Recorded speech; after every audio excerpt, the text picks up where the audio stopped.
Bu Nana, dan pada kesempatan kali ini kita akan membahas yang namanya jenis-jenis kegiatan ekonomi di Indonesia. Enjoy dan happy watching. Jenis dan kegiatan ekonomi Indonesia itu bisa dibagi menjadi dua. Yang pertama, usaha ekonomi yang dikelola sendiri atau mandiri. Bisa membuka usaha sendiri, tetapi kalau misalkan usahanya itu berada di titik terendah, dia tidak bisa meminjam kepada orang lain karena usaha tersebut miliknya mandiri. Atau misalkan bisa meminjam tapi dengan resiko tersendiri. Oke. Yang kedua, di sini adalah usaha industri. Usaha industri ini adalah usaha yang biasanya dilakukan oleh orang untuk memproduksi suatu barang. Contohnya yang bagaimana? Misalkan pabrik tempe, ya kan ya. Terus pabrik kerajinan, pabrik keramik. Jadi yang memiliki itu satu orang dan biasanya dapat membuka lapangan pekerjaan untuk banyak orang. Tetapi kalau misalkan dia masih dalam usaha merintis, biasanya industrinya itu cuma satu yang mengawalinya, yaitu pemilik industri tersebut. Terus yang ketiga, ini adalah usaha perdagangan yang biasanya kalau adik-adik lihat ya, itu seperti toko kelontong, warung makan minum sederhana. Jadi biasanya usaha-usaha seperti itu namanya adalah usaha perdagangan. Jadi dalam usaha perdagangan ini bisa dalam skala yang kecil atau sampai besar atau menengah gitu ya. Jadi kalau perdagangan itu usahanya itu apa? Yaitu untuk melayani, membeli suatu barang. Terus yang keempat, ini adalah usaha jasa. Contohnya apa kalau misalkan usaha jasa itu? Kalian pernah nggak sih yang laki-laki maupun perempuan pergi ke toko rambut untuk memotong rambut? Nah, itu adalah salah satu usaha yang berjalan di usaha jasa. Atau misalkan nih kalian dikasih seragam baru sama sekolah kalian, tapi dalam bentuk yang kain gitu ya. Terus nggak bisa kan ya kalau kita misalkan memakai kain itu aja, kita harus menjahitkan terlebih dahulu. Nah, itu adalah salah satu contoh usaha jasa yang termasuk ke dalam ekonomi yang bisa dilakukan secara mandiri. Jadi kalau misalkan saya contohkan ya, yang jasa tadi itu ada apa saja? Yang pertama ada yang namanya tukang potong rambut. Terus yang kedua ada yang namanya penjahit. Itu adalah salah satu usaha yang bergerak di bidang jasa. Ada 6 usaha yang dikelola oleh kelompok. Yang pertama itu adalah firma. Nah, kalau usaha yang dikelola oleh kelompok ini berarti usaha tersebut bisa dilakukan oleh berapa orang? Oleh minimal itu adalah 2 orang. Nah, yang pertama itu adalah ada perusahaan yang namanya firma. Nah, ciri-ciri firma yang pertama itu adalah terdiri dari 2 orang atau lebih. Jadi paling sedikit itu 2 ya. Lalu yang kedua adalah masing-masing anggota itu ikut bertanggung jawab dalam apa? Dalam mengelola perusahaan. Dan yang nomor 3, kerugian serta keuntungan itu bisa ditanggung oleh bersama. Nah, biasanya kalau firma ini itu adalah kebanyakan itu orang-orang yang bekerja dalam perusahaan tersebut biasanya sudah saling mengenal dan saling percaya, sehingga biasanya itu membentuk suatu perusahaan yang namanya firma. Nah, itu adalah firma ya. Jelas ya? Oke. Terus kita lanjut nih ke CV. Apa itu? CV itu apa sih? Ada yang tahu nggak CV itu apa?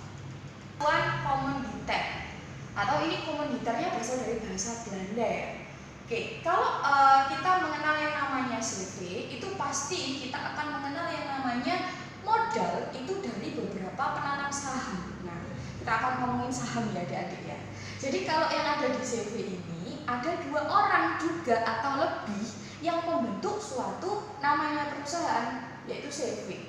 Tapi bedanya kalau di CV itu tiap-tiap orang itu berbeda yang namanya tugasnya. Yang pertama ada sekutu aktif, sama yang kedua adalah sekutu pasif. Kalau yang aktif berarti yang bagaimana? Ada yang tahu nggak?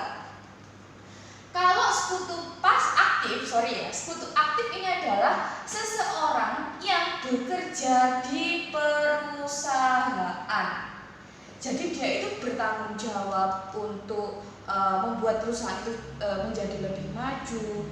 Lalu misalkan kalau ada usaha dengan yang namanya perusahaan lain, dia juga ikut bertanggung jawab. Pokoknya kalau yang sekutu aktif, dia adalah orang yang bertanggung jawab di dalam perusahaan tersebut, atau biasanya disebut sebagai orang yang menjalankan perusahaan tersebut. Nah, kalau yang namanya sekutu pasif itu adalah orang-orang yang berfungsi atau hanya sekedar yang namanya menanamkan modal. Jadi misalkan ada suatu perusahaan A, namanya adalah perusahaan CVA gitu ya. Lalu misalkan Bu Nana sebagai sekutu pasif, jadi tugasnya Bu Nana hanya menanamkan modal. Kalau misalkan si sekutu aktif bisa membuat perusahaannya lebih maju, otomatis modal saya akan kembali jauh lebih besar daripada yang saya sumbangkan. Tapi kalau misalkan perusahaan yang sekutu aktifnya tidak bisa menjalankan dengan baik, maka saham saya atau modal saya juga akan kembali seperti yang saya tanamkan. Itu adalah bedanya sekutu pasif sama sekutu aktif. Nah, beroperasi modalnya itu dari apa? Dari penjualan saham. Saham itu apa sih? Surat-surat berharga yang isinya itu nominal. Nah, biasanya kalau orang-orang yang mau misalkan jual beli saham pasti akan tahu berapa nominalnya di dalam saham tersebut. Nah, saham itu apa sih adik-adik? Nah, saham itu adalah surat-surat berharga. Biasanya berisi dokumen suatu perusahaan. Nah, di dalam yang namanya PT ini dia juga didirikan oleh 2 orang atau lebih. Jadi minimal itu didirikan oleh 2 orang. Nah, kalau misalkan di dalam yang namanya PT ada keuntungan di dalam penanaman saham yang namanya adalah dividen atau biasanya kita sebut sebagai laba. Jadi labanya kalau misalkan dapat dari penjualan saham, maka labanya tersebut yang namanya adalah dividen. Nah, biasanya kalau di Indonesia banyak banget nih ya yang namanya PT, ada PT Indofood Tbk, ada PT Adipura Jaya dan lain sebagainya. Itu adalah salah satu contoh yang ada di dalam Indonesia yang berupa perusahaan yang bergerak di bidang jenis PT. Nah, adik-adik, oke adik-adik di rumah, sampai di sini dulu ya penjelasan tentang usaha ekonomi kelompok. Nantikan pembahasan-pembahasan yang lainnya di pertemuan yang akan datang. Oh, jangan lupa subscribe ya untuk mendukung channel kami, dan jangan lupa dibagikan kepada yang lain jika kalian merasa pembahasan ini sangat bermanfaat. Jangan lupa subscribe juga dan komen ya kalian mau bahas apa di pertemuan yang akan datang. See you next time. Saya akhiri. Wassalamualaikum warahmatullahi wabarakatuh.